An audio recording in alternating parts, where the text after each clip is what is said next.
drink on this, right? You can drink whatever you want, man. Sometimes I sip bourbon while we're going. And It's I no do. bourbon. No, there's no alcohol. Just I had a drink. I didn't know. I couldn't remember if you were gonna if you did the YouTube on this one or not. I think you said you did, right? Yeah, yeah. Okay. All right. Why? Yeah. Why? What do they do? I don't even know. Is there rules or something? No. No. Oh, I okay. just no. I Yeah, don't drink. I don't. Yeah. I don't know. throwing We're shit good. out there. Yeah, I got you. Just Um, ask. there's no rules. I'm Sure. good. Yeah. So, like with the side of with the mental health thing, it's a interesting thing because there's so much coming around with it, and guys in the firehouse, the way they're going to see the officers set the tone for the firehouse as far as what is normal, what is not normal, and see what, Yeah. not even just the officer, but I guess the senior man too. They're going to see what the tone of the firehouse is for how things get handled. Mental Well. health included. Oh yeah. Yeah. I mean, and mental health is not my strong case. I think I'm 37, 38, whatever I am now. And I just figured out after almost 17 years in the fire department that I worked for 21 years ish total because I joined in 2001. I'm just figuring out now how to tell when I need to slow down or I need a Mm. break or, hey, something's wrong, something's not right. It took me that long. I can only imagine other people. They may not have that, aha moment, or they may not have, those tools or people that notice they're not themselves to say, hey, what's going on or something like that. And I think, you said it pretty good about how the officers set the tone. You know, I think when it comes to mental health, you have to be, I think the individual needs to be selfish, right? I think an officer and a leader need to be extremely selfish. And by that, I mean, if you can't take care of yourself and be in a good spot, you're never going to spot it on other people. You have to be able to make sure you're in the headspace to understand somebody's not going through a good spot or somebody's struggling or whatever's going on to be able to address it. And I think when you're able to keep your mind clear or you have your outlets or whatever it is, then you'll be in that mental acuity to be able to pick up on other things that was that clear mind. There's a word for that. I forget what it is. Clarity.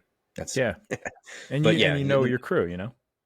Sure. Yeah. And then when you're in that clear headspace, you're actually able to pay attention to them and be able to Yeah, tell if something's wrong or, if they're not their normal selves or they're more agitated than normal or, I mean, we all kind of know it, or if they're more vocal than normal.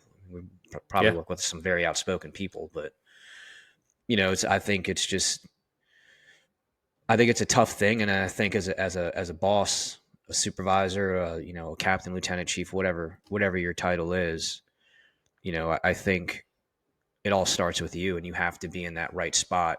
And I think when you're in that right spot as well, not only can you recognize, John, you're not acting yourself. You're not. Something seems a little off, dude. What's going? Do you need to talk about anything? Hey, you're a little more agitated than normal. And then when somebody comes and drops their problems in your lap, and you've been through, whatever your mental health journey is, you could say, hey, I haven't been in your shoes, but I've been in similar shoes. This is what I did to help. This is the avenue that I went. This worked really good. Or, hey, this worked terribly for me. It may help you, whether that's your peer support, your department's mental health initiatives, or whatever they call them. Is the department's mental health side going to help? Maybe, or maybe not. Or don't go to the county. You need to go to the peer support team. Or don't go to the peer support team. You need to go to the county. Whatever it is, yeah. and I think when you have that experience, you understand how to understand and recognize something's going on. That I feel like that would make you better when you turn to help someone. Does that Yeah, make sense? What I'm trying to makes say? total sense. Yeah, and I don't think people pay enough attention to themselves as far as like a lot of God bless us. We want to help everybody else and we want to pay, but we Sure. we throw our own shit right in the trash can like so often, and we just like put that to the side, and we're so worried about everybody else. I'm like, it's like RIT. What is your best chance of survivability? don't get put in that situation, or get yourself out when you do. Like, you got to be able to get yourself out. That's the most survivable chance. So, Mike, And the other let's thing, oh yeah, sorry, go ahead. no, I was gonna say the other thing too, which is pretty ironic, is you're talking about writ and all that. If you go and you look at, I forget the exact name of the website, the Mayday by the numbers. It's typically not the RIT team rescuing these guys. It's the people in the vicinity Exactly. of Right. grabbing them, pulling them out, taking them to safety. Well, Right. you use RIT as the analogy. It's the same thing. One of your guys, one of your shift mates, one of your friends, you got to grab them, pull them out to a good headspace, or just to Yeah, man. kind of a little bit of a ride off that analogy. And there's a quote, and I really wish I could. I really need to find who said it, but it's an old Proverbs, I believe, that said, if there's no enemy within, the enemy on the outside can do no harm. Hmm. So you got to take care of yourself. So, Yeah, that's a good point, man. you know, The I spoke with Dina Ali. She's a battalion chief from Raleigh, and she's big, and she's doing her EFO thing at the National Fire Academy, and her thing is on heart rate variability being a direct link to being resilient as far as mental health. So basically, the better physical shape you're in, the better you can control your heart rate under stress, the least likely you are to develop post-traumatic stress disorder. So like, if you really. get stressed out on shift, or you see a bunch of Hmm. bad shit, or you're constantly being stressed, you can tolerate it well mentally if you are in better shape physically. And she's doing so. It's pretty damn cool. But one of the things she said was, in an ideal world, there would be no need for peer support teams. You don't need a peer support team if your crew recognizes and takes this, like, hey man, there's something up with you, you need to go you need to go see somebody, and it takes it upon themselves. But yeah, it was very interesting. That was kind of cool that she was doing that. Yeah. Mike, tell us a little bit. I want to get started here by letting you introduce yourself, telling us a little bit about um I don't usually ask where people work or anything like that, because I don't know how departments are, but I like to say, Oh, like, in the area where you work, and what got you into the fire service, kind of how you got started. so I mean, for those that don't know, or my name is Mike Nasti. I'm a lieutenant in my department. My department is we work in the Washington metropolitan area, the largest combination department career volunteer in the country, I believe. Um, and I've been working there for, I'm creeping up on it'll be 17 years in July. I started as a volunteer back in 2001 in my hometown of Huntingtown in Calvert County, Southern Maryland. And, you know, I moved to Maryland when I was in elementary school, but I grew up mostly in New Jersey, in Asbury Park area.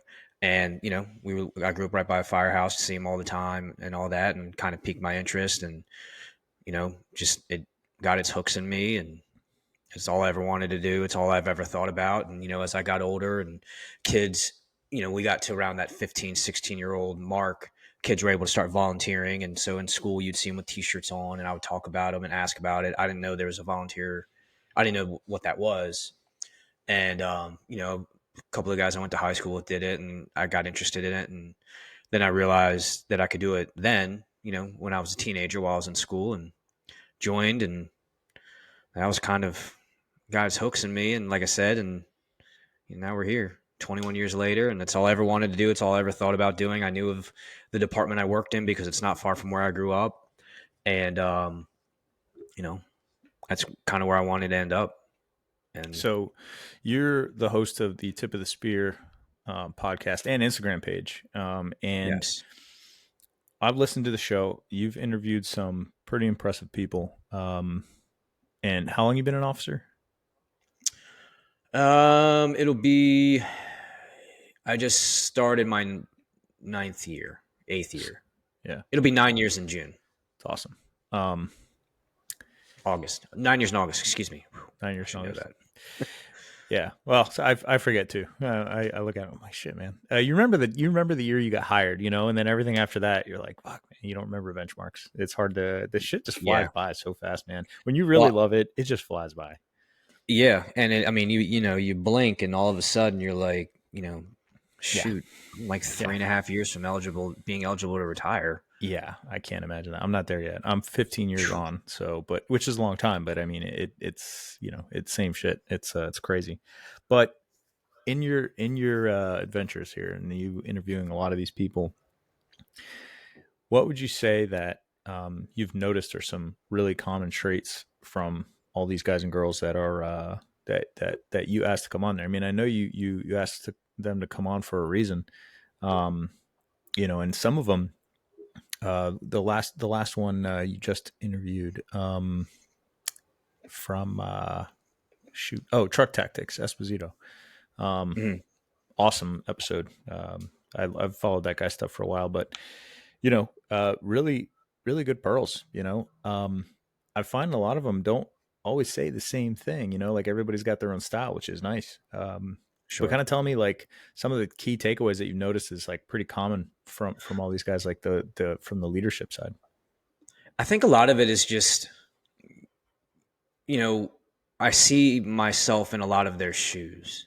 Hmm. Or, I think what I'm trying to say is the stuff that I talk about is, typically things that I've struggled with or I've gone through or I've experienced as an officer and as a firefighter and just, just a person in general, and kind of pull from different corners of the fire service, I think, and just the different corners of life. And, you know, I mean, quite frankly, when it came to picking guests, I think initially I always looked for what each individual I had was what each what each individual had was special. So like if I wanted to go to somebody for engine stuff or truck stuff, and then what I kind of figured out was, I guess over a few times of talking to different people, and after probably right around the first 5 or 6 episodes, I think I kind of realized that I really wanted to focus on just being an officer. And then once it went away from being just an officer, not just leadership. Like the beginning, it was just a broad stroke of the brush of leaders from everything, because I figured it all plugged and played, and getting a group of individuals to do something is kind of the goal. Getting them to do it, having them do it because they want to do it, not because you order them to do it, is the Right. goal, right? Obviously.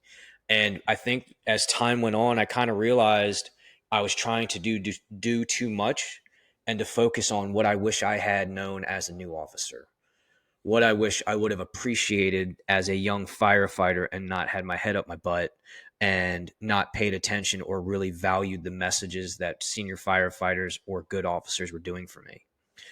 And, as humble as that is to say, it sucks too, because I kind of feel like an idiot. Like, I should be leaps and bounds ahead of where I'm at if I would have taken those things serious. And what I felt like as time went on, and I know I'm a little, I'm kind of getting back to what you were asking, and there's a reason why I was going through that, is relatability, right? Every single person I ever talked to, yeah, they're humble, but they also know what it feels like when you are trying to do something, whether you're trying to do something on a leadership side, and with a person, or with personnel issues, or leadership side of getting challenged in the firehouse, challenged on a fireground by somebody saying, yeah, why am I going to do that? They know what that feel. There's a feeling for that. You can take leadership classes, you can take, work in the busiest firehouses and the best departments and all that, but there's a physical feeling of what it feels like to be in an officer's shoes when you're actually trying to do your job, not just saying, F it, whatever, and getting walked all over. When you're legitimately giving 110%, there's a emotion inside of you. And I don't know how to say that, but what I feel like though is, as I reach out to these people and try to bring them around, is just everyone has that common goal of being an officer, common goal of leading, common goal of trying to be the best that they can be, and ultimately trying to help others, bring other people up. They want to be a good example. They try to embody and be the officer they wish they had, and the firefighter they wish they were, if that makes sense. Nobody ever said that, but that's just listening to them talk, and the common conversations that we have, or that I've had with my different guests. And the reason why I say a lot of that is, all kidding aside, like there's no special way to get a hold of people to have them come on your podcast. Just cold call them, just send them Yeah. messages. And if Yeah. if they answer, they answer. If they don't, they don't. And what I've found is, and solidifies everything that I'm saying. I mean, pick any name off of the roster of people that have been on. They're more than happy to be on there. It's not like there's no esoteric, hierarchy in the fight. No, like they're just a guy just like me that's a lieutenant or a captain or a chief or in some case, some of the people on here and some of our future guests that haven't been announced are just firefighters. And I think it all comes down to giving a shit, relatability, and removing the name of your company, product, department, and just look at you as a human being. That's where it's all, I think everybody just wants to they're in the same space. They just want to go to fires. They want to do good on fires. They want to teach guys that may need to be taught. They want to learn. And they just want to be good firemen and go inside and put some fires out and Do have your a great job. time while doing it. Yeah, do your job and be good at it, regardless if it's the part of the job you want to do or not. And, Yeah. and I think that's, I apologize for being a little long winded on it, but I really feel like that's how I pick people now and why I pick certain people or why I gravitate towards a style of guests. Does that make sense? You froze.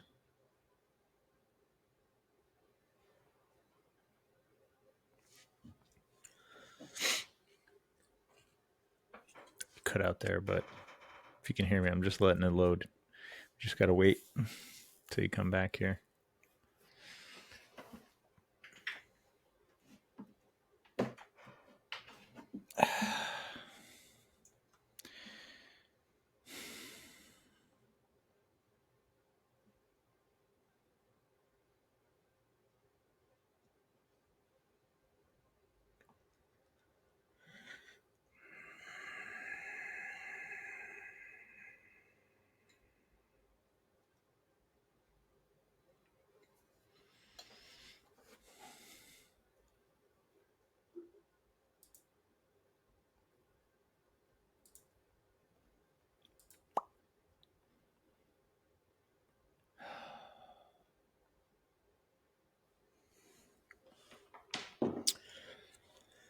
Holy shit.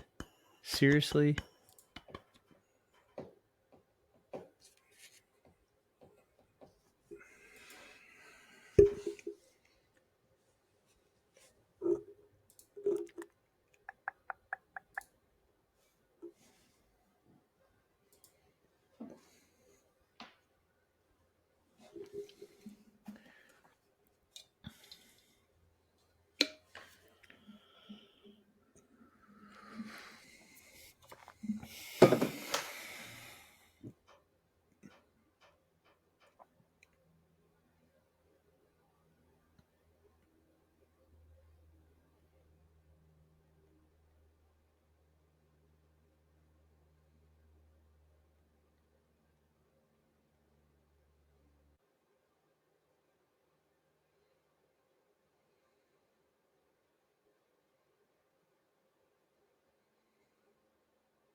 All right, we're back.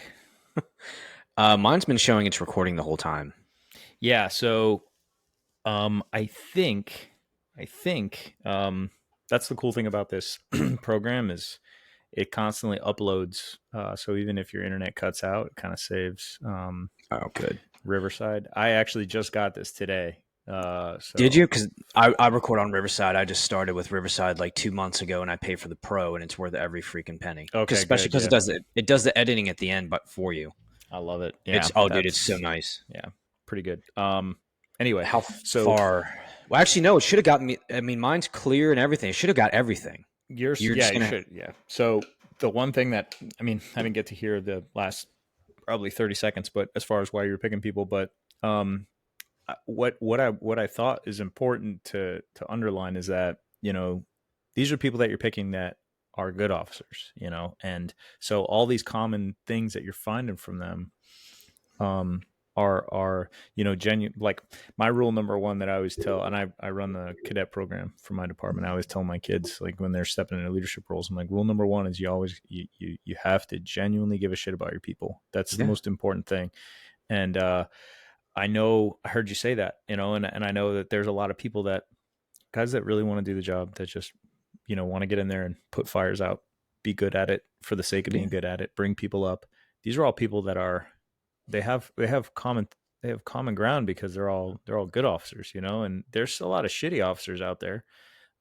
Is that what was Yeah. kind of your motivation for being an officer? Like, I know when you saw that, you had said I could have been ahead of the game, but that's kind of how I felt for a little bit. But I also realized that I needed a lot of that experience, good and bad, to kind of mold me to be, in a place where I was ready to take that step. And I don't know if that's the same case with you, or if you had a lot of good mentorship, but sometimes people have bad officers and they have bad mentorship, and they're like, I want to do a better job at this, and they take it upon themselves. What was the case for you? Um, I knew I wanted to promote. I knew that I wanted to be an officer at some point. When I was a volunteer, and I always found myself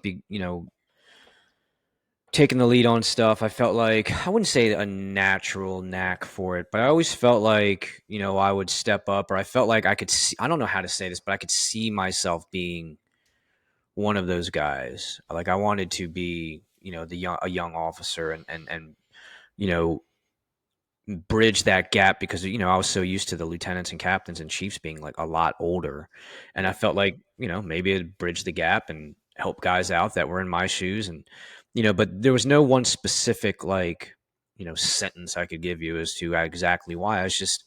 I felt drawn to it. Um, I felt drawn to it because I felt like I could make a difference and I wanted to be a good officer. I didn't have aspirations for power or like some guys, you could see them, you could tell they really want to be in charge. You could tell they really want the notoriety and the title, and they want to be able to say, "Oh, I'm a lieutenant," or "Oh, I'm a captain." They want to be able to do that. I don't know how to say that quite right or how to get that into words, but you know who they are, right? You Yeah. can see them a mile away, and their actions kind of speak to that, and they don't back that up with work and determination. So for me, um, I was gravitated to that. I felt like it was I don't like saying things are a calling. I'm not going to say that, but I feel like it was where I should be. Like I knew Yeah. like that's going to be where I want to be in 10 years or whatever. Not my destination, but like do you understand what I'm saying? I Right. knew at some point I would aspire to be that because a lot of the guys that I really really looked up to were officers, and especially in the volunteer firehouse when I was discovering what the fire department was, and I wanted to do that. I had a lot of volunteer officers that they were just good people. They really helped me out like way more than other people could, and I knew what a difference it made for me. And I felt like maybe at one point I could do that as well, for somebody else. And what I learned was, you know, why not do that in my career and then do that for the rest of my life as my livelihood whenever that opportunity comes, or whenever you know I put myself in the position to be promoted. And that's kind of why I started it. What was the other part of your? I apologize. What was the other part Well, of I your mean, you kind of question? answered it, but I was asking, as far as where your motivation came from, if you basically had a Yeah. bad uh, run of mentorship or a good run of mentorship. So I had a few bad experiences with officers that I worked for. Um, I don't think any of them were like bad people. They just were not in the correct spot. I think they were great Sure. Yeah. people. Yeah. Like as a human being, you're a great guy. I want you to be a great guy. I want you to be a good officer. And the people that gave me the most anxiety, as far as like I started screwing up more because I was overthinking because I was worried about what they would do or how mad they would get. You know, it, I those are the people that would then reel me in and be like, "Hey, dummy, what are you doing? Why are you screwing this up? You have these expectations and I don't want to screw them up." all right, cool. Let's work through it. I'm not here to make you screw up. I'm here for you to get better. And then if you don't do what you're supposed to do, I'm going to crush you. I had a guy, I had a lieutenant that was extremely hard on me, and I never understood it. I'm like, what the hell, man? You know what I mean? It's always nothing was ever good enough. And then once I realized it was to teach me to be cognizant of everything, because you have to be, from everything, from the minute you walk in the door, what you wear, how you do things. His thing was another funny part of this was, you know, and I'll never forget this. I went to the bunk room, and one of the overtime guys put his stuff in my bed, and I just grabbed my stuff and went to a different one. I didn't care. Like, I was like, I don't give a shit. And he walks in, he's like, "Do you move your stuff?" And I was like, "What do you mean?" He goes, "Well, that's your bed." Yeah, this stuff's already made up. I mean, whatever. I'm just gonna go to that bed. He goes, "No, don't be a punk. Tell it. Go walk over there and say, hey, your stuff's on my bed. Can you move it, please?" He goes, "They're probably gonna move it." He goes, "But don't let them fucking effing punk you." He goes, "That's not how this works." He's like, "You don't get punked on the fire ground. You don't get punked as a man. You don't get punked on calls. You don't get punked by anybody. Put your shit on your bed and don't let people walk all over you." And I'll never forget that. And he did that because that's just who he was, and he was a good officer. And you know, firefighting wise, he was really sharp, worked in very very busy areas, and that was his mark. He was very very hard on me to teach me things. And once I realized all that, and then I think I surprised him one day where we were putting stuff away, and he comes up, he's like, "Hey, did you put X, Y, and Z away?" I was like, "Yeah, but you're gonna go check it anyway because you think I'm an idiot and I don't know how to put things away properly because you're gonna come back and check behind me." And he just grinned. He goes, "So you finally get it?" And I'm like, yeah." And then, it wasn't a big deal, but you know, I felt like things were never ever good enough, because anytime I would do something and I thought was really really good, he'd be like, "Hey, I put ladders up, right?" And he'd be like, "Let's talk about this ladder." Well, I put it up because of, this, that, or the other. He's like, "All right, well, did you think about this or that or this?" And I'm like, "Well, no." He goes, "Okay, well, what would you do different?" And I would say, "Well, I'd probably move the ladder to the other side, or I would do this or whatever." And he'd just look at me and just walk away and not say anything. I'm like, was that was that Was that right? advice? Was that Was wrong? that good? Was I right? Was I wrong? And that happened a few times. And one of the times I put all the ladders up, and because we had a quint, which is like an engine and a ladder truck together, and I'm not We're going all to get into that. quints. But anyway, oh, okay, yeah, it's. I mean, it's cool because you get to do both, but it's kind of a pain in the butt. But anyway, a couple calls came, and put some ladders up, pulled some lines or whatever, and he didn't say anything. And then I remember going to him, like I said, "Hey, you pulled this line. This is what I did on this fire. But blah blah." I was like, "What do you think?" And he's like, "What about it?" I'm like, "Well, we good?" He goes, "You tell me, are we good?" And he's like, "I don't think I need to say anything to you. You know what? I'm going to tell you if something's not right, or I want you to learn something. You should fine." He goes, "This is what I'm talking about with having confidence, not letting people walk on you." I'm like, "Oh shit." So, he was a really, really good officer. And then I had a couple of them that were bad. Like, some of them were just shitty people. Um, they just weren't that great of human beings. And then some of them, I think they ran over their heads. I Mm. really do. And I think, you know, I mean, like I said, I don't want to drag people through the mud. I just think they ran over their heads and they weren't in the right place, Did you quite ever feel frankly. like you were in over your head when you first got Yes. promoted? Oh yeah. Yeah. I I got I sure as promoted. fuck did. Oh yeah. Oh yeah. I got promoted in my 20s, and I was so dumb. God, I was so excited because I actually got promoted. We typically promote fairly regularly when the tests come out. There aren't a bunch of like freezes or just standbys or anything like that. Like, for some reason, I guess through the ebbs and flow of retirement, recruitment, classes, however, all that kind of spun into a perfect storm, and we promoted, 45 people at once. They Mm. staggered them over several pay periods, I guess, for ease of staffing, maybe.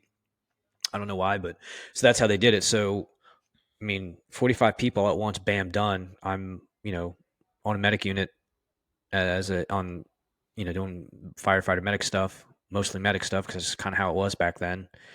And then they're like, "Hey, cool. Oh, hey, Monday you start officer candidate school, so you're also not going to be coming back because you're going to go out in the field to fill vacancies, and it's probably going to be on day work, not shift work." Ooh. And I'm like, "Okay," which, I didn't. I didn't mind. I think I had the opportunity to be a detail officer, and I was like, well, I don't want to be a detail officer. That's dumb. I want my own assignment. I'm going to go in and change the world. I'm going to do day work. So And you mean detail like you're floating? Like if an officer yeah, calls yeah, out yeah, or is on yeah, vacation, you go around. Okay. yeah. So, our union by contract, we stopped having firefighters ride the seat. So 2-man shift houses got completely removed from our department. Okay. So it actually says in our contract, minimum staffing is going to be 5, one of which has to be a supervisor, which is a lieutenant, a captain. Um, we don't have firefighters ride the seats anymore. At that point, Wow. I might have been predating that a little bit, but right around that same time, they stopped doing that.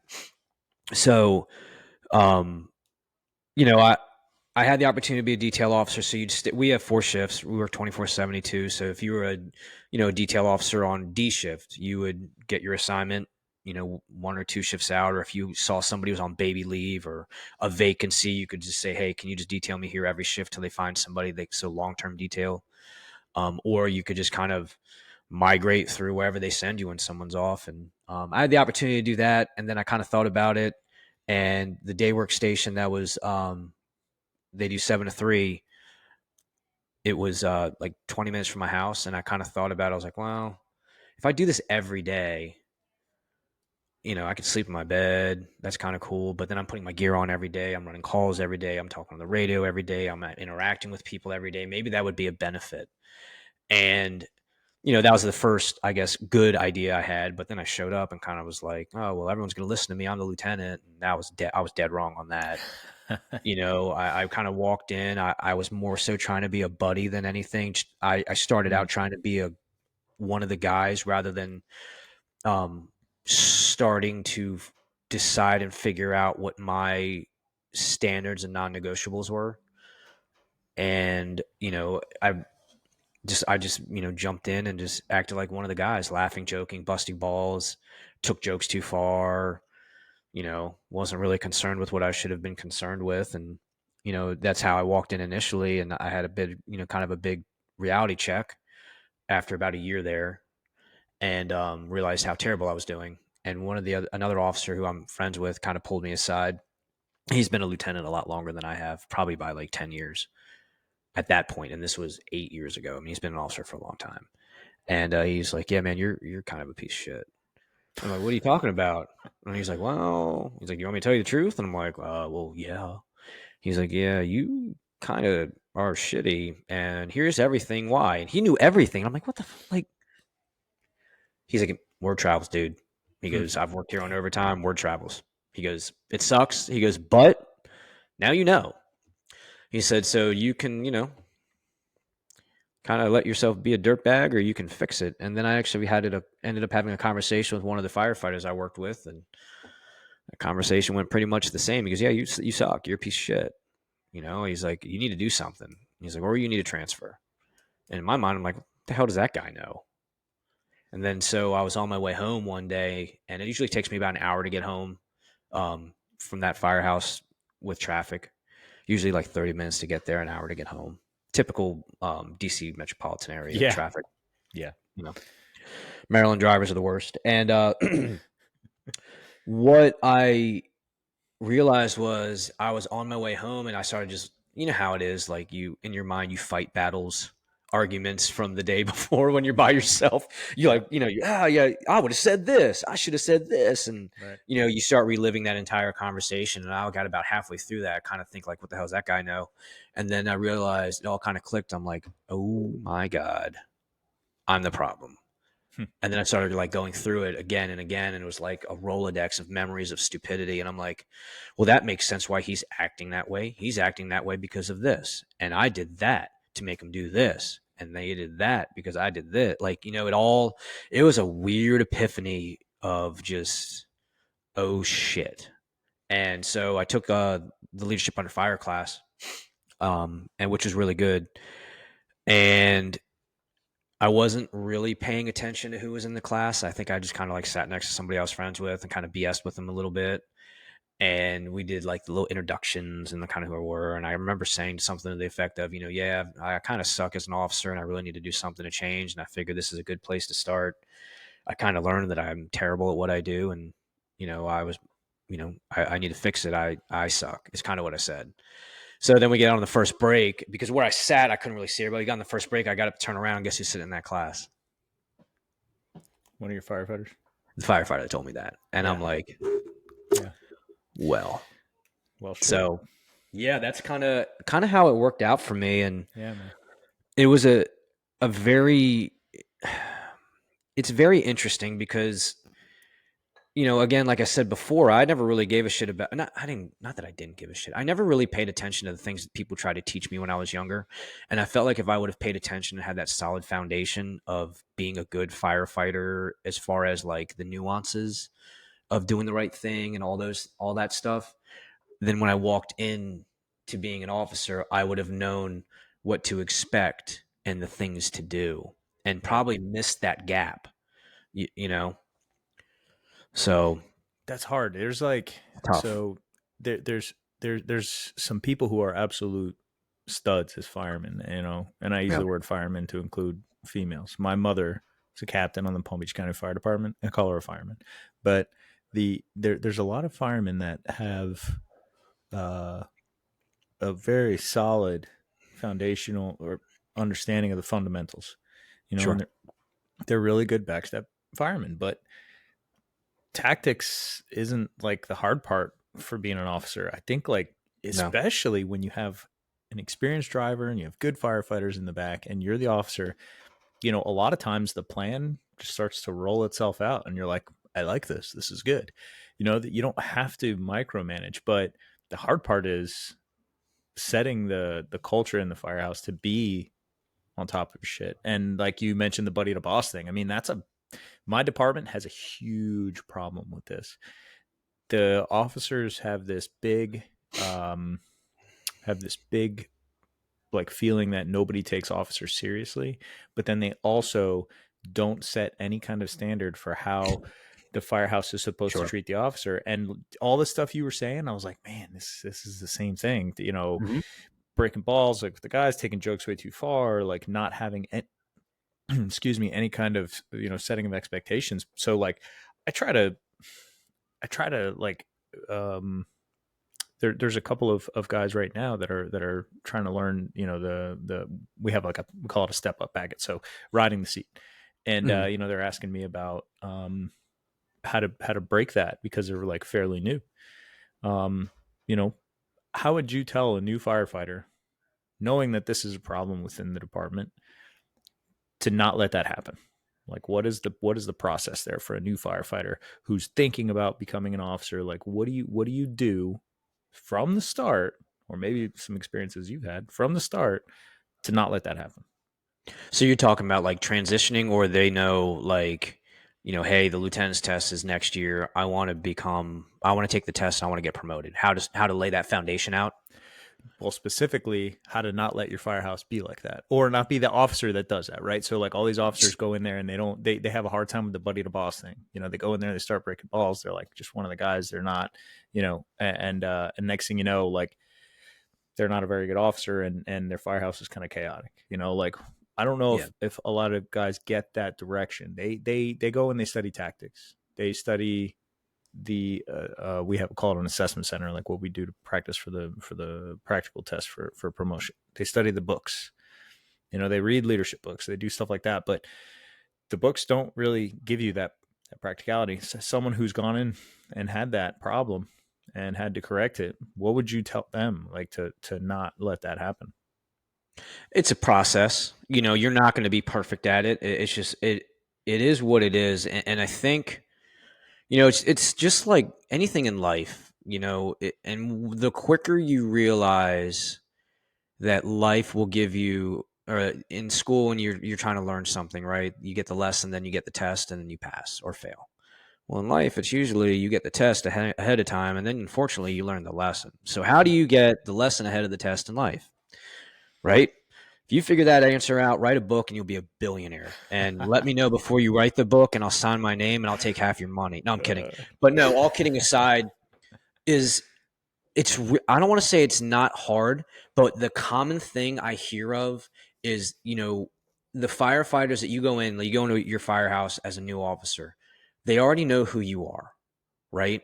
They don't, they want you to do officer things, right? How do you do that? Well, you need to understand the department's policy. You have to know the policy.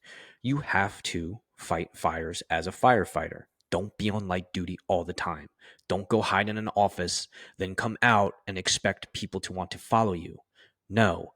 If you really embrace the basics, being a good firefighter, understanding what a good shift partner is, what a good teammate is, how to be a good teammate, how to be one of the guys that's dependable and relatable, and you start practicing that now. We'll just for this conversation, we'll say, you're a firefighter and you're going to take the next lieutenant's test. It's in easy conversation 2 years, right? And you have 7 years on. You did a lot of stuff over this last 7 years, and people are really going to know. Are you out of shape? Do you never wear a uniform? If somebody asks you where something is on the ladder truck and you have no clue where it is, and you've been there for 7, 8 years, you don't know where you're going in your district, and you've been there for 7 or 8 years, maybe make an adjustment and say, okay, how do I fix this? People knowing that you're dependable, you get to work early, right? Whatever your department decides as relief is good. What I was always taught was you show up at a very good time for the people that you're relieving, and then you leave everything as perfect, everything as good as possible, stocked, equipment ready, fuel washed, the day's duties done before their shift is done, so they don't come in trying to catch up with your crap. Leave them a nice clean firehouse. If they ask you to swap for them and you can do it, do it. If you can, do those things of being a good teammate, a good shift partner, a good crew member as a firefighter, do them, because there's nuances in the fire service, I think, that get missed. And when you have people that, you know, constantly show up 10 minutes before shift change, but then they're ready to go 2 hours before shift change when you're relieving Mm. them, it's not a good look, especially if you Yeah. want to be an officer. Not understanding and getting that, what are your priorities? Are your priorities trying to, I don't know, redo a map book when your priorities should be learning your job? Have your priorities in line. You want to be an officer, start dressing like what an employee should be like. Look the part, be the part, act the part. So when they see Yeah. the part, you are the part, right? You can start that as a firefighter. Nice, clean, neat uniform, your shirt tucked in. You know, it's 100 degrees outside and you're busting your ass. Your shirt may not be tucked in. That's okay. Have a uniform that's a uniform and it's clean and presentable. The way you carry yourself, the way you talk to people, you know, nice grooming. If you're going to wear a hat, make it a clean hat. If you're going to do your hair, look nice, be polite to people, don't shit on people. You know what I mean? How you interact with the public, because if you're going to treat some Joe Schmo like that, how you going to treat me as your shift partner? Right? If you're going to go treat people in the field like shit and treat other guys from other firehouses like shit, well, how are you going to treat me as a firefighter if you're an officer? Yeah. If you constantly disappear at housework time, you have to go to the bathroom, or your kids are calling you, or your wife's calling you all of a sudden. Now that they're going to call and it's okay, but Yeah. there's a difference in it being every time or sometimes. Right. Emergency, obviously emergencies happen, stuff like that. But I think there's a nuance that is often missed by people of understanding what being a good teammate really is. And I think when you really focus on those things, um, and you start doing that over time, and if you were kind of shitty for a few years and now you're working towards it, people are going to notice you're getting better. You know what I mean? They're going to understand that you're clearly trying to better yourself. They're going to see it. They may not tell you. They may not, well, they won't walk up to you and pat you on the back and say, hey, great job. But I think over time, once you become reliable, when you're relatable, and they can tell that you're trustworthy, they can tell that, and all of it's sincere, not just a fake face. Yeah. And you can do all that extra stuff, you know, I think over time that will help right that ship, because what you don't want to do is be the guy that would look like a slob and never tuck your shirt in, and then you're an officer. Now all of a sudden you're telling people to tuck their shirt in, and it's 85 degrees outside, and you've ran 7 calls for the day. Like, We've all seen that guy. Yeah. yeah, and flexibility too. Like, and that's something that I really embraced over time over the last several years was like you got to just let the leash out. Like, don't be so controlling. If those people have standards and you set your standards early, and you just let them do their thing. Pick the right hill to die on. Right? You're I've talking done the about on wrong. calls or in the firehouse or both? A little bit of both, really. I Yeah. mean, obviously on calls, on fires and all that, it is a democracy at that point. And I think when you have that strong foundation as a firefighter, when you walk in as a new officer, they're going to know you're squared away because they're going to know who you are before you ever show up as an officer. They really will. But if you spend that time over time, or you spend years before you try to promote by being dependable on the fire ground. You have your gear on. You're able to do your job. You admit mistakes. You don't have a mask problem randomly, or you always kind of disappear into a corner somewhere, or don't fail to post, right? And admit your shortcomings. And I think if you're a solid firefighter, and those your department's policies on fireground operations, and the basics, and you're brilliant in the basics, you can adapt to just about anything. Hmm. And once you have that confidence, you're going to be able to look at, you know, Bill, Rick, and Dave, your crew members, and yeah, you may check in on them, kind of glance at them, but you're going to let them do their job. You're not going to tell them what to do or how to do it. Pull a line. Okay. Hey, we're going to the second floor. I don't care how you get the line there. I don't care what line you pull. As long as you know what you're doing, which they will because you're going to be training on it and you're going to have that time together, then do it. And when they know you have that experience, they know you know how to they know you know how to do their job because again, like I said before, they know who you are before you ever show up. They're more than likely to listen to you rather than if you're, one of those office cats that hide out at different admin places. And now all of a sudden you're going to sit there and, tell this firefighter what line to pull and how to pull it. And he's worked in this area for 8 years and you only have 8 years in the department. And now you're an officer. Like, I mean, but it's real though. I mean, unless you Yeah. have a damn good reason, and it's very obvious there's a reason. Like, hey man, pull to the third floor, not the second. Why? It's right there. Oh, okay, cool. Like, you know what I mean? So it creates you add validity to what you're saying, and that comes from a strong foundation and just knowing the nuances, being dependable, and being a good teammate, being a squared away firefighter who has put out fires and Yeah. comes to work and you know, I'm not Yeah. really So if sure you how don't have better to those say it. things, no, I think that's exactly, what I would want to hear if I was a firefighter Yeah, looking to go into that next step. But the other thing too is, I would think about is like all the stuff you're saying. Um, if you're a firefighter and you don't have those things, or you're like, look, I kind of have. So I've been on, if I'm a 5 year or 7 year firefighter and I've been on this whole time, don't really have that good of a track record. And I know I want to take the test in 2 years. You better start getting on top of your shit. You gotta go from not having any of that stuff to being a dependable person. And that's like kind of why you should start off being on top of your shit instead of trying to erase all that stuff. Nobody's perfect. I am, no, not saying when I started I was on top of my shit. I tried to be, and but I sure, had to grow. I was a kid. I was 20 years old when I got hired. I had to grow. I had to learn. I was not nearly as good at the job then, and I needed to kind of get my head on my ass at certain things, and I had a lot of good instruction. So, but if you take someone who hasn't been here that long, it's like the longer you're on, the more solidified your reputation is going to be. So there's kind of like that catch all too, or that caveat too is like, if you haven't been on that long, you may not have a good reputation, but you're still young. Like, you got plenty of time. Like, sure. work on it. Take the time, work on it. Well, you're going to grow. I mean, it's just like anything else. Like my life experience, who I am as a person, as a man, as a human being in general, is much different than who I was 5 years ago. Is much different than who I was before I had a kid, and now I have a kid. Who I was before I was married, and now I'm married. Who I was, you know, before I got hired, and as you go through life, life experience plays a huge part in things.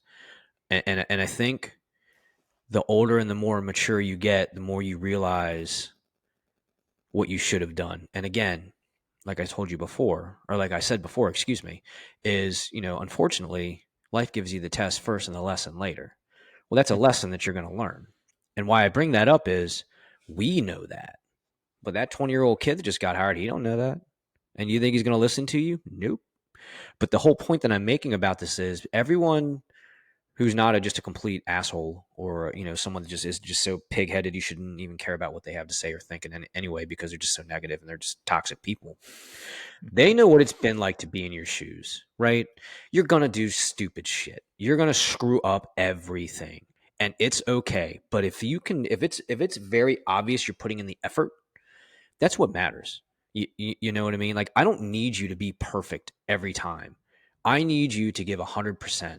And what 100% is for you, if that's what you give me, and that's the best you can do at the end of the day, you're doing a lot more than a lot of people in life, not just the fire department, in life, right? Yeah. So I had a bad reputation. I did something really, really stupid on social media. Probably past the statute of limitations now, but I'm just going to leave it alone. You know what I'm Yeah, good saying. idea. I did something really, really dumb. And that was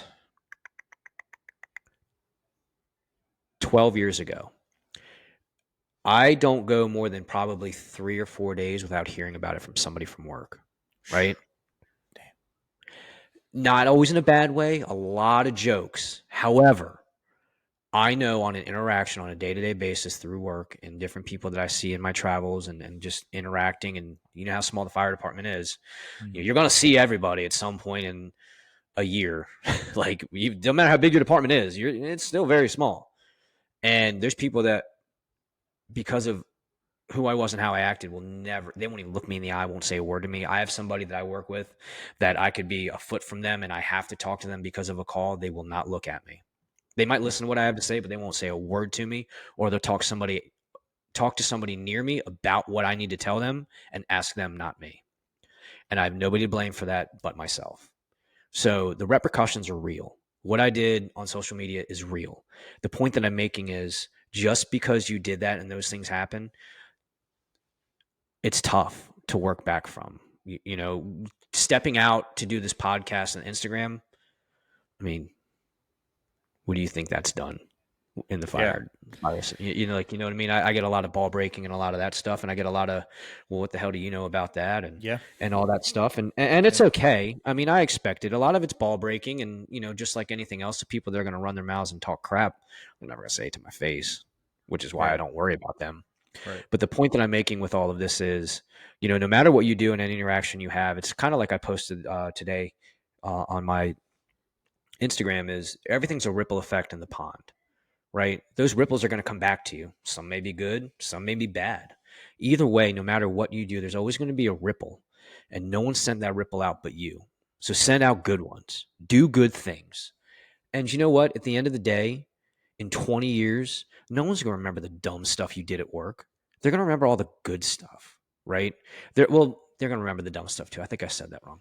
What I think they're going to remember everything, both That's good not and going to be bad. your reputation anymore. Yeah. So the point is, everyone sends out ripples. Everyone's done something dumb, whether they want to admit it or not.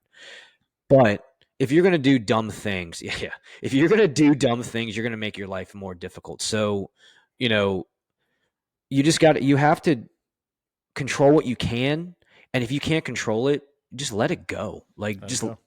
you got to let it go. Like, I know Yeah. that person that I work with will never say another word to me ever again. And it's okay. I'm not mad at them for that, because I know I did that. And that took me a long time to realize. It took me a very long time to realize that there's repercussions for my actions, and nobody put me in that position to have those situations but me. And I think once you realize you can't change it, but you have to move on and just let it go, I think that's when there's a lot of growth as well. And, you know, and this is the whole point of I guess what I'm getting at is, life experiences are going to be much different. People are going to understand what it's like to be in your shoes. But, I think when you have good intentions on everything that you're doing, and you really give 100% to move forward, I think you put yourself in that best position to be successful. Because ultimately, as you said before, emergency operations they're like 10% of what we do. 90% of everything else is somewhat interpersonal interaction. Training, you're interacting with people. Fire prevention, you're interacting with people, you know, all the time in the firehouse. What are you doing?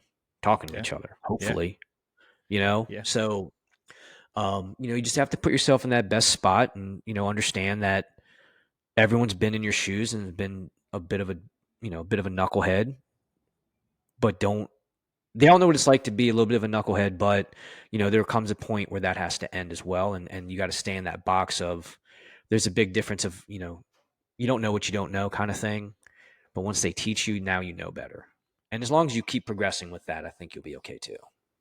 Yeah. It's great advice. So What it kind of leads into what I was going to ask you next, and it's a big question, but sure. I think it definitely deserves multiple eyes on it. I like to ask this to people, but what do you think the biggest problem plaguing the fire service is today? That's a good one. Um, Could be your department, but I know most departments have the same big problems anyway. I I I genuinely think this isn't my department. This is a broad stroke of the fire service. I think the wrong people are in charge sometimes. I think what I just see such a disconnect between people that have the power to make the most effects and changes in departments.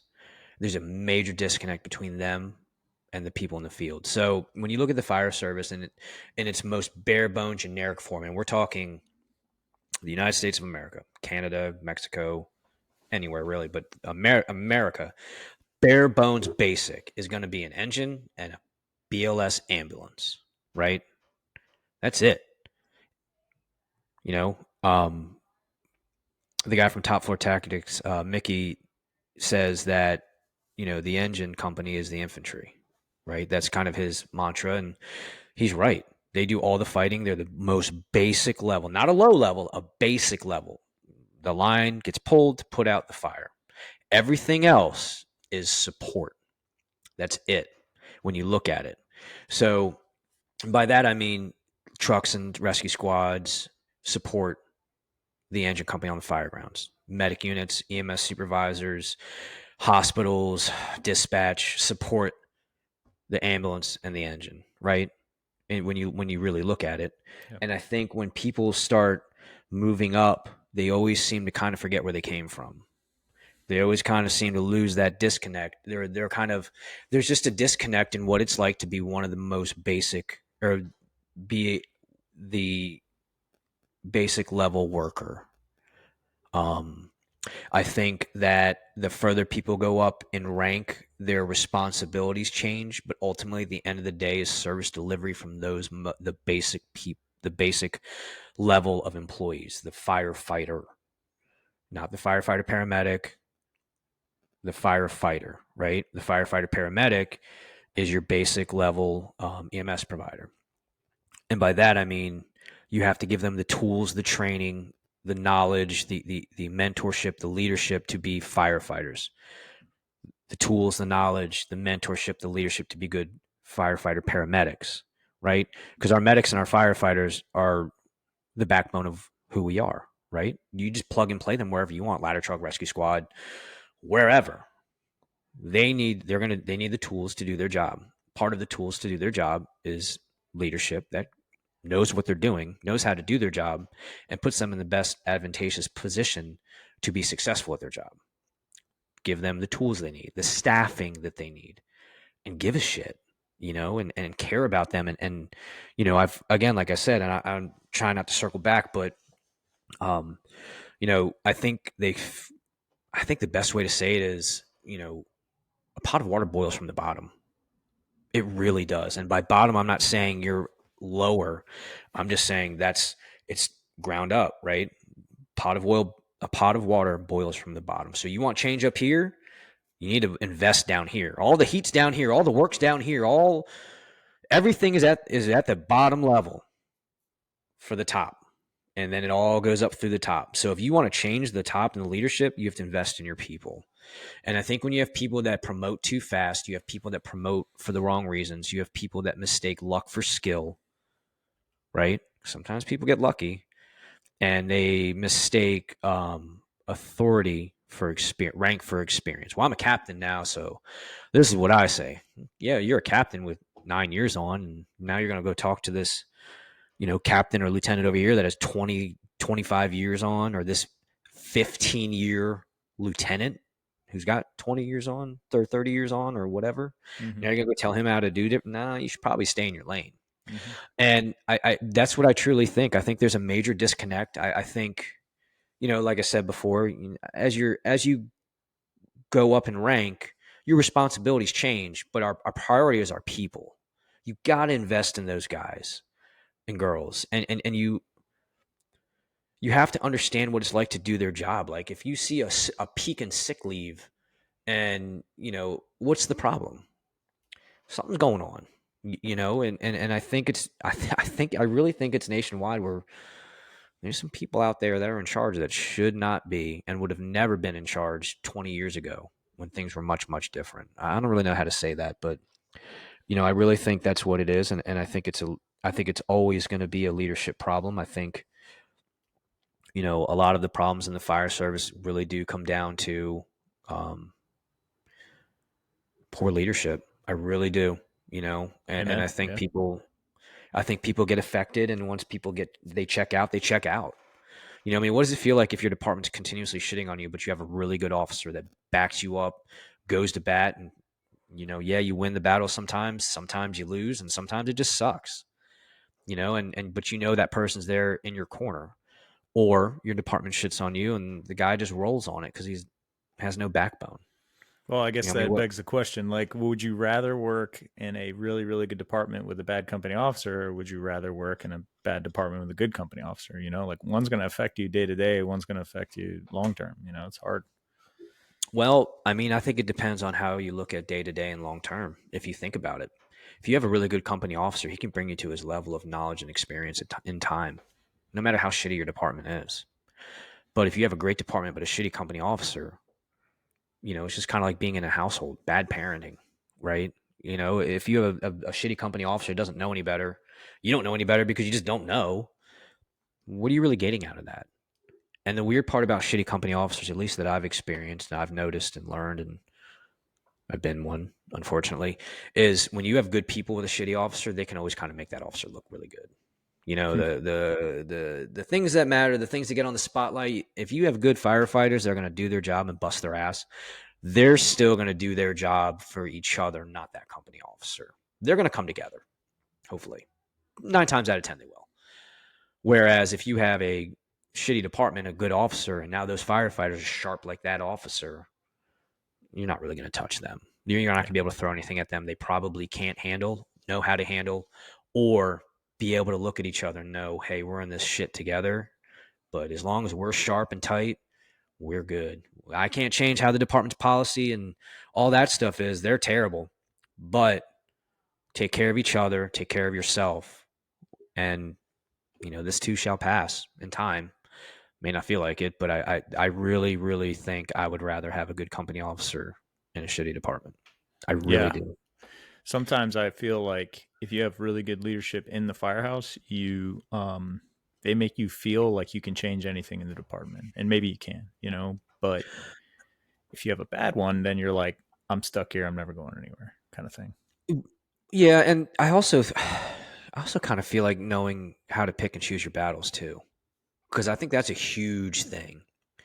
And I think when you can't change it, but in your bubble you're going to be okay.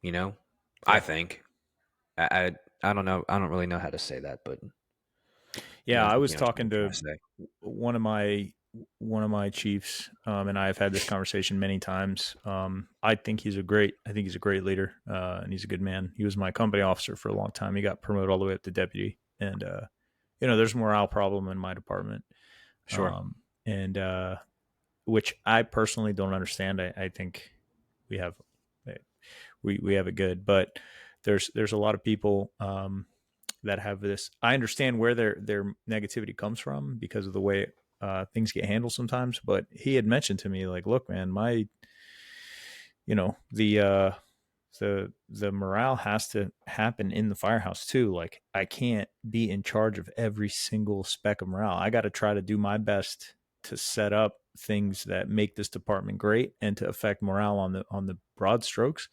But ultimately, you guys, when you come to work, you still have to be happy coming to work because at some point, it's up to you, like on the little things.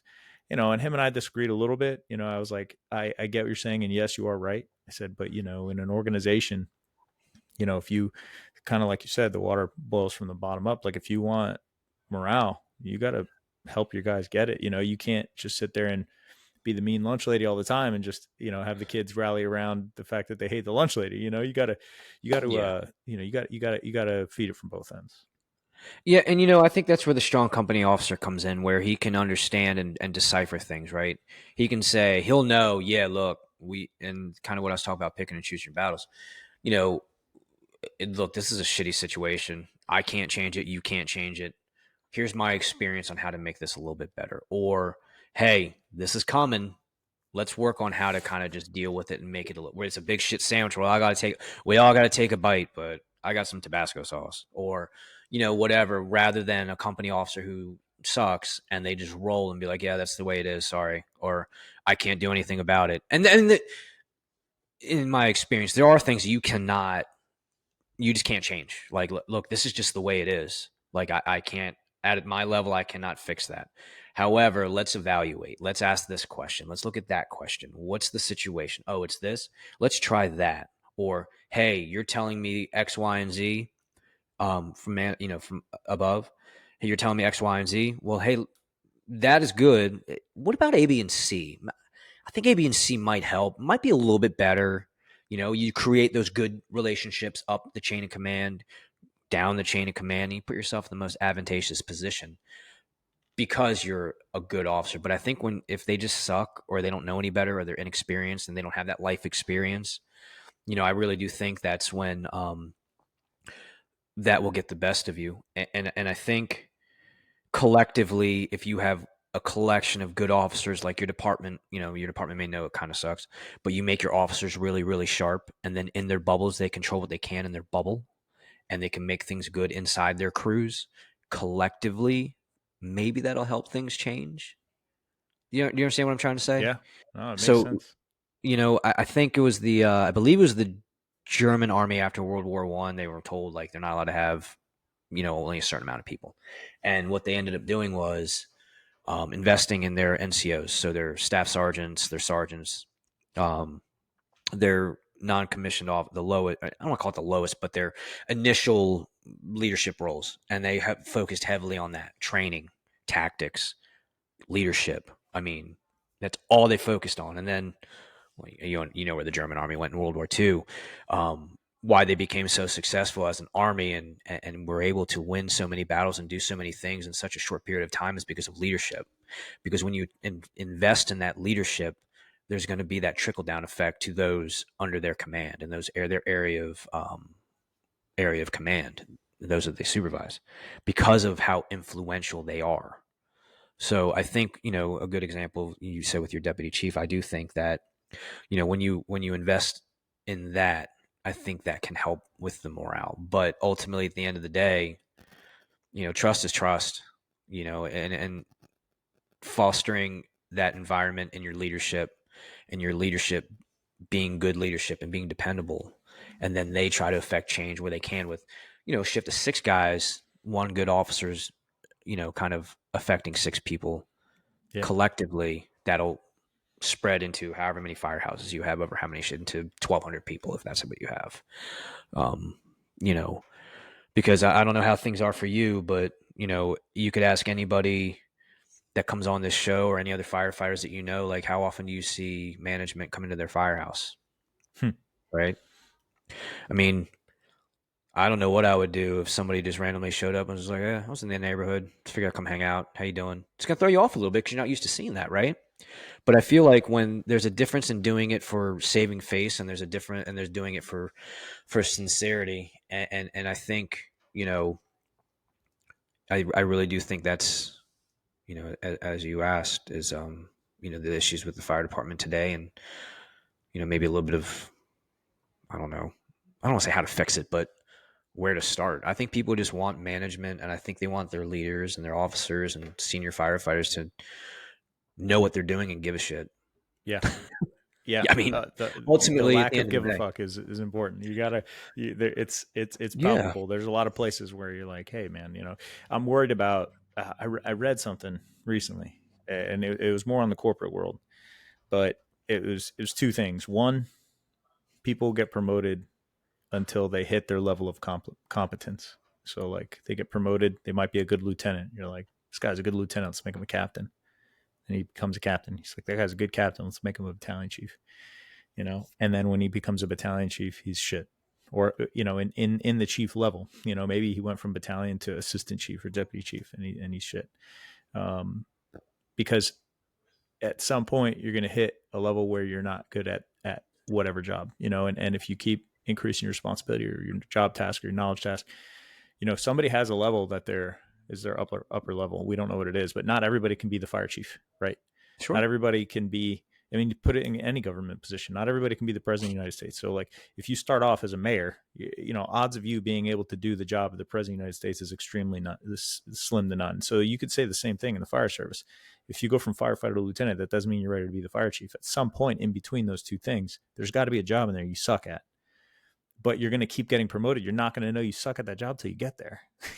So it's like there's a chance Yeah, that you might suck at that job and you can get better at it, but there's also a high likelihood that when you get up to those really high positions, that a lot of those people may be in there at their level of incompetence, which is hard because it's not necessarily fair to like tell them they suck because they just got that job, and somebody's got to do it, and maybe they're trying to do a good job. I don't think most people genuinely go to work in as a chief and go, let me see how I can fuck this department up today. You know what I mean? Like nobody's doing that, but they may not be trying very hard to fix it, but nobody's going in there trying to do a bad job. So yeah, it's tough. Then the other thing that they mentioned in this same organization was they stopped hiring. Typically the way they would hire is people who had a complete lack of weakness and stuff. And it sounds good on paper. Like this guy has no weaknesses, right? He's never in the fire department. It'd be like this guy's a straight edge, never got a speeding ticket. He's never had a reprimand at work. He's never been late or shown up late or anything like that. And he looks like he's a Boy Scout on paper. But what are the strengths, right?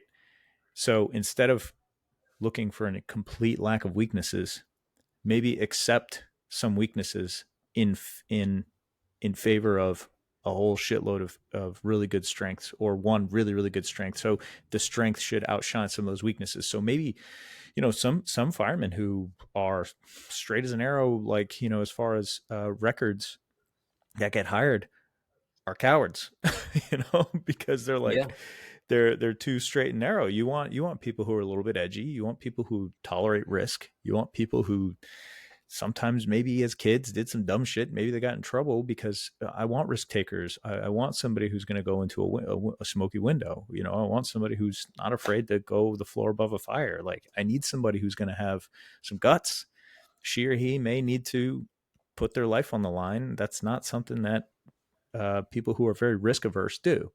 And so I look at it and say maybe they had some weaknesses, but their strengths are really what we're looking at. I wonder when we promote up, are we doing those things? Like, did we promote somebody to lack of incompetence? Did we promote somebody for a lack of weakness instead of looking at their strengths? I mean, I think it's all subjective to how you try to promote. I mean, one thing I had to come to grips with where I missed the mark for the last captain's test was, it's a written eligibility assessment. Hmm.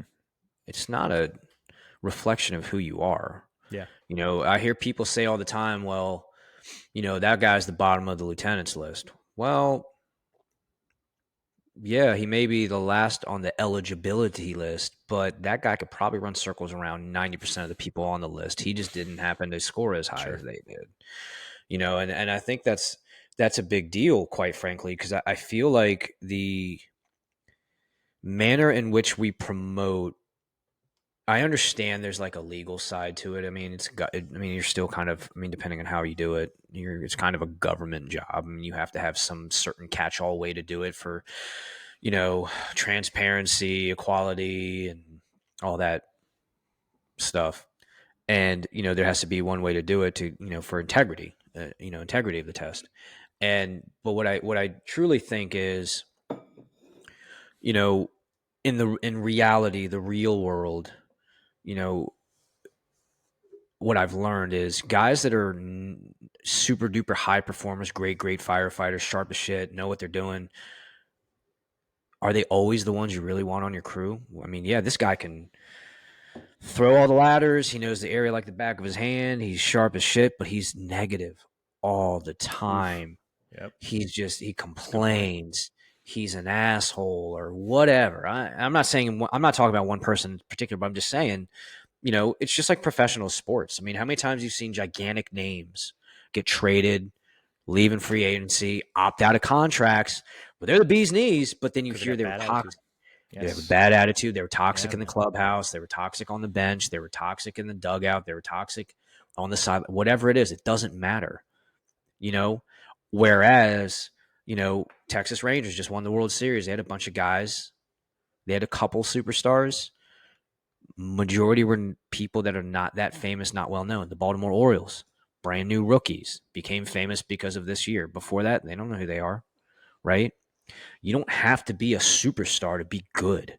You don't have to be a rock star on the fire ground and be the bee's knees of firemen if you're going to come back to the firehouse and make everything miserable.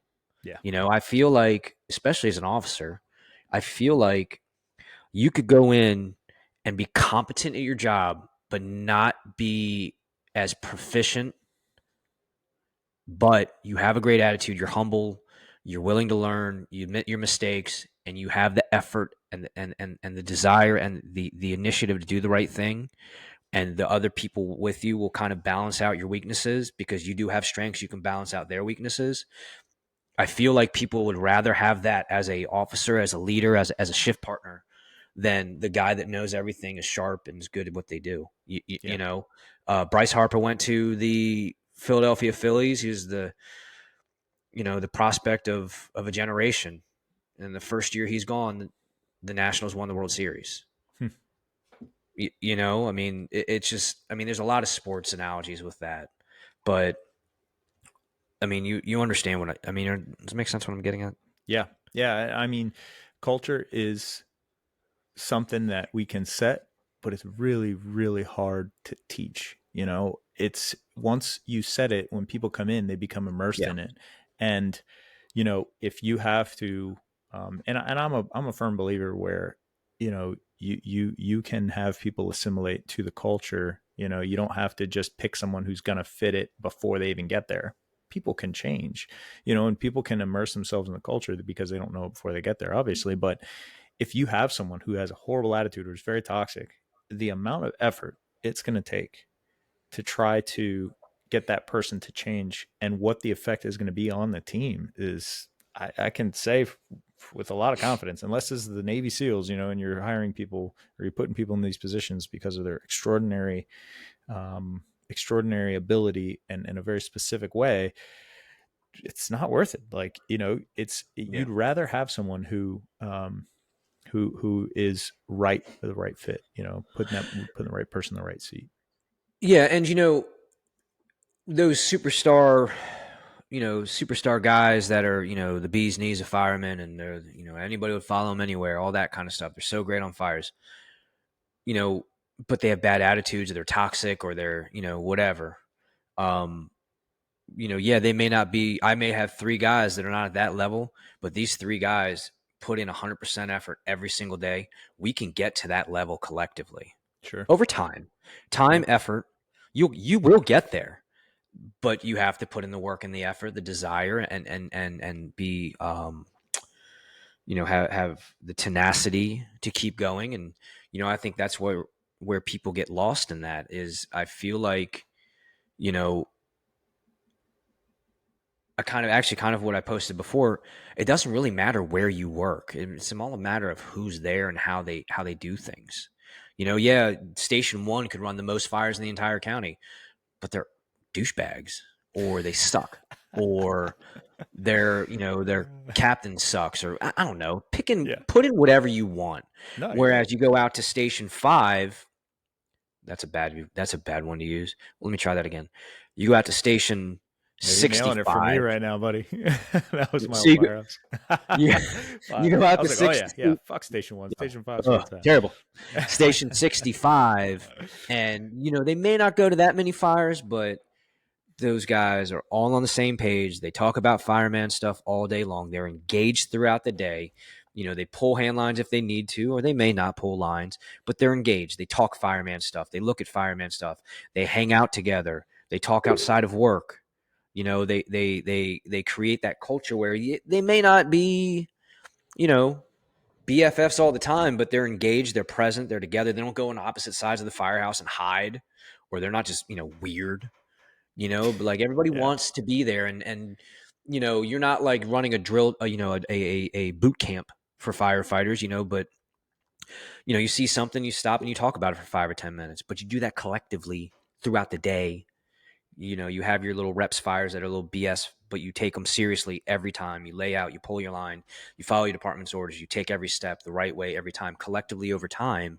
That's going to get you to that level of, the coattails some guys might be riding because of the station they work at, Hmm.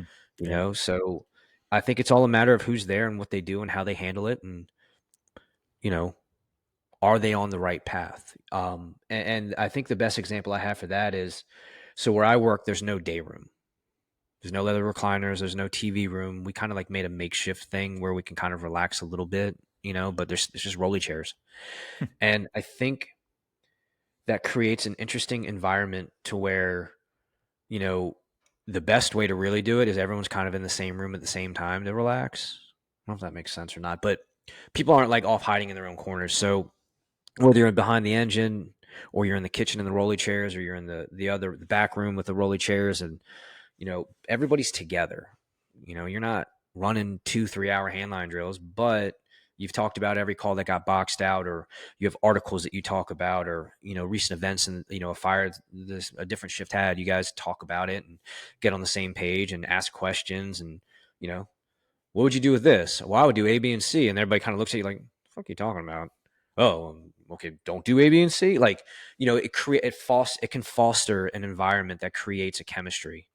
And I think that's why, what you were what I think we were getting at with it, Yeah. if that I makes think that's sense. really well said. All of this I think is important for people to take um into their own department, and to kind of mold it to fit what they need, as far as their needs. Like, people can't take the leadership thing isn't one size fits all. And when they get good advice like you're giving them, I think that it helps them kind of open up to what they need to do for themselves. Because Yeah. maybe their department doesn't have a morale problem, but they're inexperienced and they just want to know what they got to do to set a good foundation. Or maybe they've been on the job for a while, they have a good reputation, and they have to do, some morale stuff on the opposite, or they just need help with some interpersonal stuff. Because Yeah. tactics, you can learn them from other people. Treating people right, that's got to come from just you as a person. I mean, it's hard to Yeah. learn how to treat people better. Like, you just have to be a good dude or a good chick. You just have to be good. And we also, I mean, I don't want to say you have to get it, but there's people that just don't get it, right? You like, Yeah. I really wish I had a better way to say that, but I mean, you know, I don't want to say step up and take other people's shifts when they need, swap when they need, cover mandatories when they need, but I think when you don't do the right things, a lot of it's just common sense, Yeah, just it like is. leadership. Right. Leadership, and Admiral McRaven has a book, Wisdom of the Bullfrog. He says it in the book. You know what to do. The hard part's just doing it. I mean, that's the most difficult part, whether you're uncomfortable, whatever it is. Yeah. Doing the right thing is pretty straightforward. Does that guy need off? Yeah, he needs off. Should you help him? Well, you're not entitled. No one's entitled to anything, Yeah. but you know that there's going to come a day you need the help. You really don't have a lot doing to go on. Maybe you should help that guy out. Or what I seem to, I guess, hear in my travels is, you know, if you have someone help you out a lot, but you're not really returning that favor, that's kind of shitty, or extra gestures of fuel tanks being full, right, for apparatus, or you take someone's gear off the riding position in the morning and you set it somewhere nicely. You don't just flop it, or there's shits everywhere, or you shove stuff in their boots or whatever. If you walk in, and your stuff's taken off, it's hung up in your locker in the spot you normally put it, that's going to make you feel kind of nice, because you're like, oh, that guy knows what I do. Yeah. Someone gave a shit, right? I think that's another big thing, personally. Not the gear thing, but just the extra steps, Details. details. People pay attention to that stuff. Hello in the morning. Hey, how you doing? Hey, good morning. Not, sit in a chair staring at the door, waiting for your relief, and then you run out the door. Like, Yeah. Yeah. you know what I mean? Yeah. You don't have to hang out. Right. Excuse me. You don't have to hang out or anything like that, but like, take the time to say, "Hey, how you doing?" Like it's a Right. human interaction. Like it's nice. You walk in, "Hey, good morning," person. You look someone in the eye, you shake their hand, or you don't have to shake their hand, but "Hey, man, good morning. How you doing? Hey, how's your kids? Cool. Hey, we did X, Y, and Z. Hey, have a good day. If there's anything, just call me." Like it's just That's it. nice. Yeah. Like Yeah. be nice to people. Go Right. that extra step, because those minor things over time add up and can really affect somebody. I think, and they can really show that you care and you want to be there. And the bigger thing with that is everyone else is going to see and hear about how you do that. Mm-hmm. So, yeah, Yeah. man, that's kind of my take on it. Mike, I think this was awesome. I think that's a good place to wrap. I'd like to leave you with, Sure. let you leave any final thoughts you have, and then let people know where they can find you and where your podcast is at and all that. Sure. So I think my final thought and my closing thing is something that, I kind of take near and dear to my heart, is just be yourself. You're not going to be perfect. You're going to have days that are going to suck. You're going to have days as a leader, as an officer, where, you're going to be intimidated. You're going to be very unsure of yourself. You're going to get, and I kind of went through this, where you're going to get a nice big kick in the gut. You're going to think you know what you're doing, and then reality is going to come hit you. Reality can come hit you from screwing up on a call, or, unfortunately, sometimes you kind of think that people respect you, or you may be on a good wavelength with somebody, and you're not. And you have to find that out third hand. I think that's the reality of just being an officer, because no matter what you do, you're not one of the guys, right? You can be buddy buddy with people, you can get along with them, but ultimately at the end of the day, I feel like just human nature, they're going to look at you as the boss. That's just the way it's going to be. So I think, I guess what I'm getting at is, understand that you need to embrace the fact that you're that link between the people that you lead and management that may not have their best interest in mind. That's just reality. I think there's a lot of good officers, a lot of good managers and or chiefs, and I think there's departments out there with good management and good leaders. And unfortunately, sometimes that's just not the case. So, if nothing else, you have to take care of yourself, take care of each other, do the right thing, put out your fires. Um, you know, your people need to be your guys and girls need to be your priority. Let the guys be the guys, let them laugh, joke, whatever. But ultimately at the end of the day, always do your absolute best to do right by them, whether it's uncomfortable for you or not, whether you get anything from it in return or not. Sometimes you may have a situation where you're going to go to bat for somebody and it's going to make you kind of look like an idiot, but that doesn't mean that person's wrong. Whether people like that guy or not, whether he's popular or not, whatever it is, still fight and advocate for absolutely everyone under your command and anyone you may come across. Because what I've learned in my time is, I may not be an officer at that station I'm working at, but I'm still an officer in the department, and I'm a reflection, and I embody what I feel like an officer should be. No matter where I go, I'm the ambassador to leadership for the department I work for. I don't know how to say that, but I think, you know, just do the right thing. You'll know what it is. It's not going to be easy. And, no matter how difficult it gets or uncomfortable it gets, as I said before, this too shall pass. So, make sure you are ready to lead, do the right thing, trust your instinct, and always, always, you got to take care of your guys. You really do, whether it's something they want to hear or not. Taking care of your guys doesn't mean getting them out of trouble, doesn't mean helping them get a shortcut around management. No. Taking care of your guys is, being able to look at somebody and say, no, motherfucker, you're not going to do that. That's not acceptable. You're going to fix this. You will do whatever it is. Do right by your guys, and care. Genuinely give a shit. And I think if you just do the right thing as a human being, I feel like a lot of it's going to fall into place. So that's kind of where I'm at, man. That whole statement of, it's just us, no one else is coming. I think we need to take care of ourselves because no one else will. And by ourselves, I mean our crew and, ourselves as an officer. Yeah. And taking care of them is being that dependable officer by being competent, sharp in your job, knowing your policy, that kind of stuff, being that cornerstone of the shift, and, knowing when to take a back seat and knowing when to let them lead, knowing when to let them take the lead, and knowing how to tell them what you need done and let them figure it out on their own in the firehouse or outside the firehouse, and being able to be assertive when it's time to be the officer. That's kind of where I'm at with that. Yeah. Where do people find you? So you can look me up on Instagram. It's Tip of the Spear Leadership. You search it. It's probably going to be the only one that pops up. Yeah, I haven't seen right anything else. It should come right up. My Gmail would be Tip of the Spear Leadership with dots in between each word. So tip dot of dot the spear dot leadership at Gmail.